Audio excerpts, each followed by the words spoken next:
So here at CarBuyer, we actually love to drive cars. So I have something quite exciting to show you today. It's a BMW, it's rear-wheel drive, it's fully electric, and it's not a bloody SUV. This is the BMW i4, and I think it could be the first proper driver's electric car in Singapore.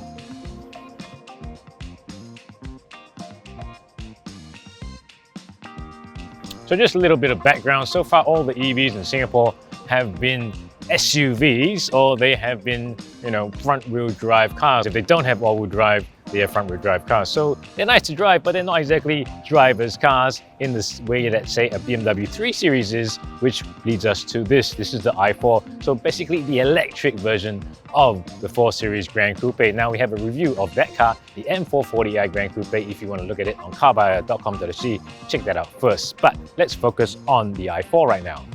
Alright, so this is called the i4, and obviously you can see the i badge. BMW i is of course the electric sub-brand of BMW, and while we have the big so-called nostril grille here, it's also outlined in blue, and there's the i badge. And you notice also that this grille is not actually open like it is on a combustion car. It's closed off because this is electric.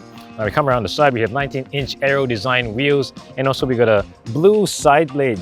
And the cool thing about this is that it actually extends down the entire length of the car and is even under the door sill. Get you a close-up of that later.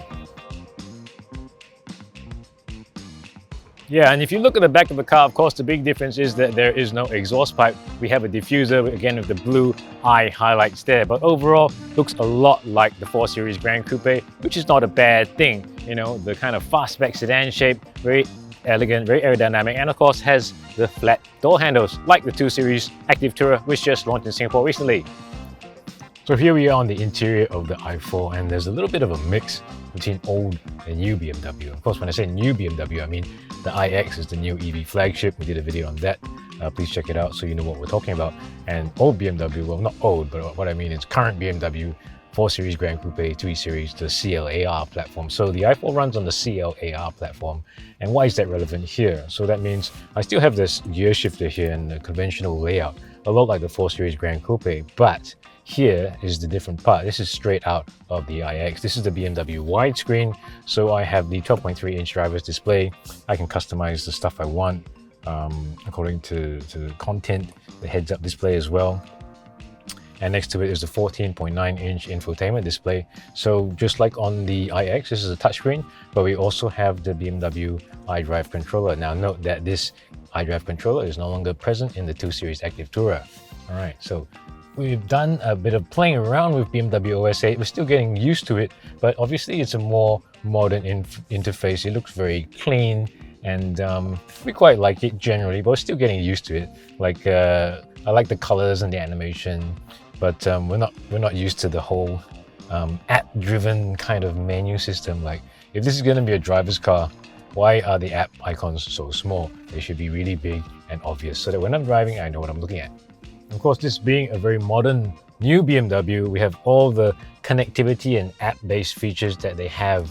BMW Connected Drive, there's also the personal assistant that can do everything from control your temperature to the windows. You can tell you what your tire pressure is, when your next service is, all very useful features to have. But another cool thing that we haven't really played with is the app features. So this iPhone, you get your app, your BMW app, and the really good security code 123456. Ta-da! With BMW. So we can do everything from control the car, look at the state of charge, all that sort of thing. And this also has the smart key feature where I use my phone NFC to unlock the car. So very cool, very modern. But right after this, we're not going to drive it just yet. We're going to put it through our 4 CarBuyer practical tests to see how it does in daily life, and then we're going to drive this baby.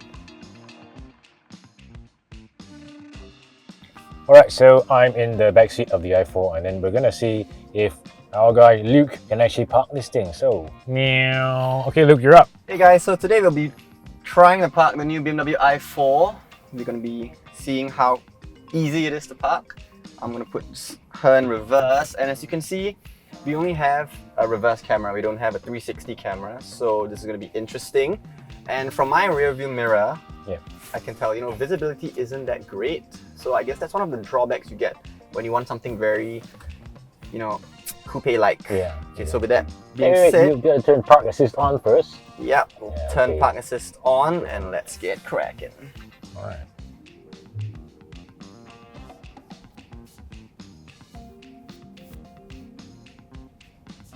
The birds.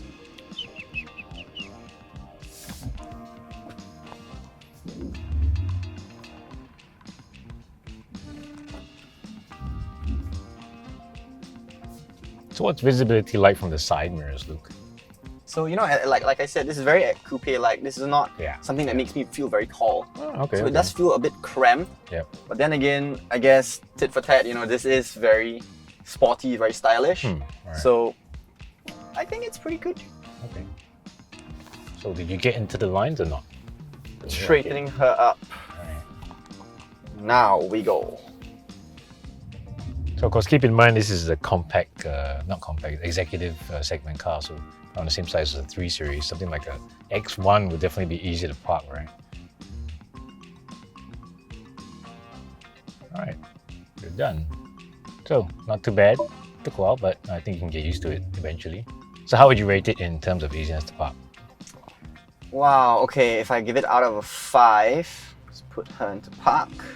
If I give it out of a 5, I would say it's honestly easy, handling wise. Yeah. I would say like a 4 out of 5. Alright. Visibility, however, I won't say it's the best. Hmm. So a decent 3 out of 5. Okay. Cool.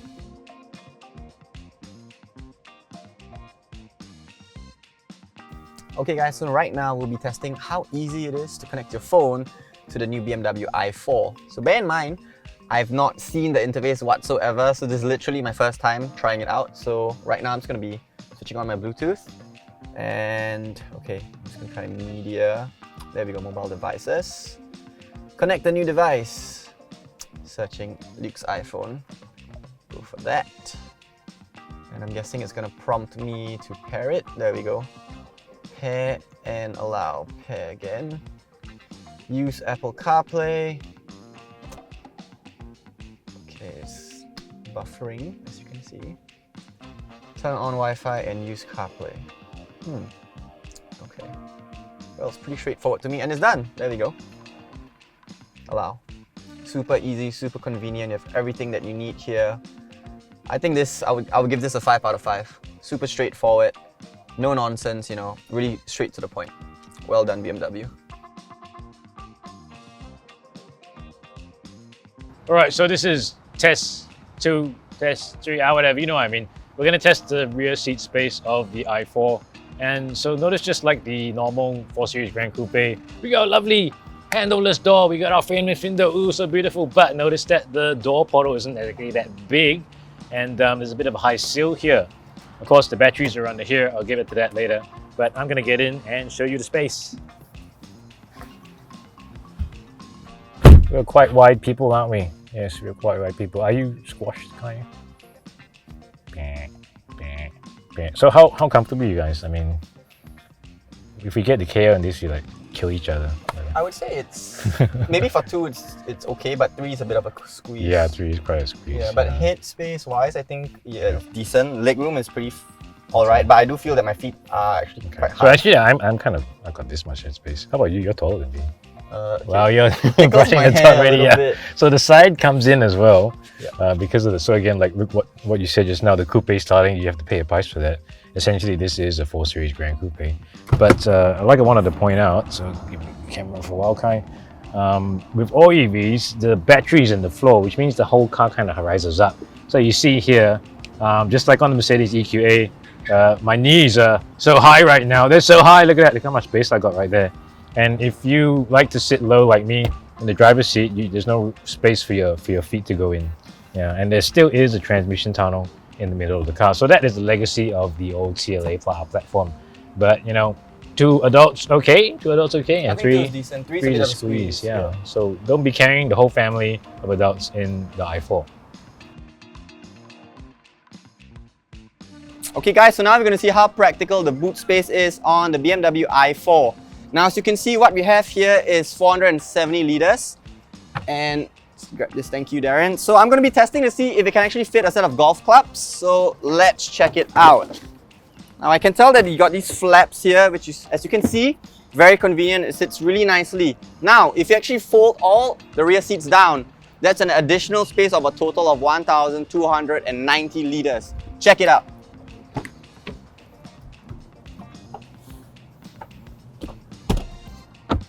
It's huge!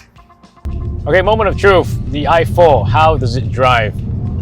Low center of gravity, nice fast-spec body style, rear-wheel drive. It's a BMW, so it performs as we expected. It drives very nicely, especially in the bends. Lots of feedback from the steering wheel, very planted. And unlike some EVs, when you push it, it doesn't go all and you start to feel really heavy, and all of a sudden you go, whoa, this car is really heavy.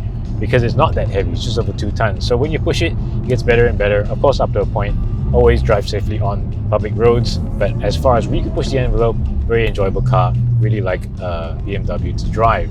So that does meet expectations there. So to compare, why does it behave that way? It's a little bit lighter than the competition. Just over 2 tons. The only thing lighter than this is the Tesla Model 3.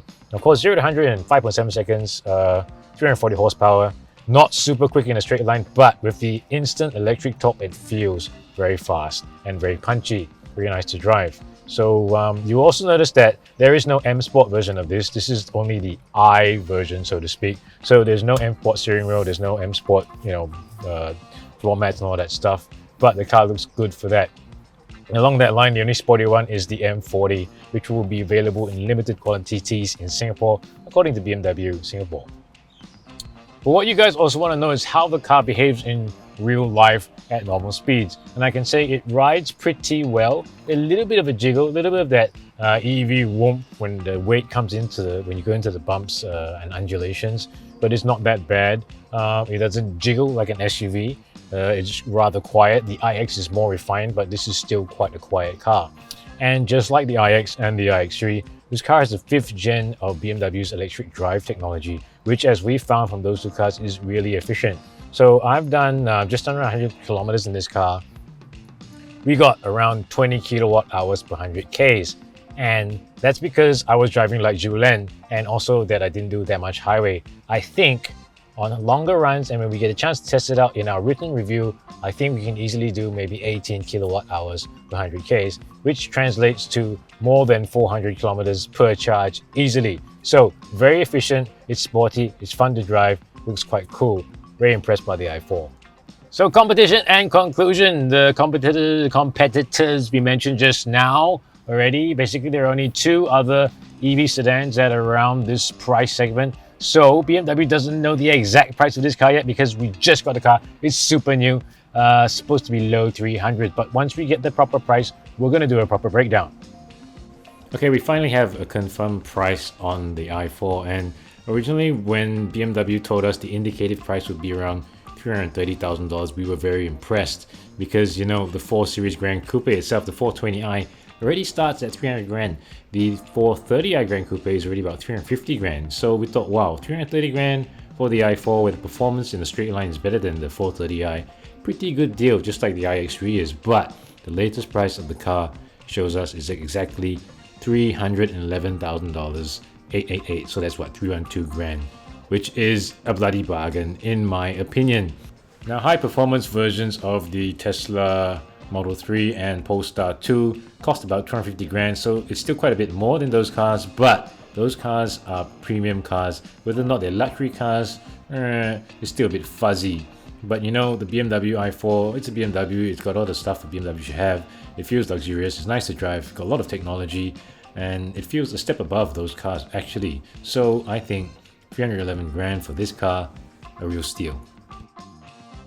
So I want to remind you guys that as this video comes out, BMW would have launched this car with full pricing and details. Check out our news story on carbuyer.com.sg for everything. But the takeaway for this, the BMW i4, is that it's a really nice car to drive. I actually enjoy driving it. It doesn't feel like every other EV on the market. And of course, it's a BMW. So I think, I would take it over most of the EVs out there. Let's not talk about the Porsche Taycan rear-wheel drive because I didn't drive it. But thank you for watching our review of the i4. If you liked it, please like the video, please share, and please subscribe to CarBuyer Singapore.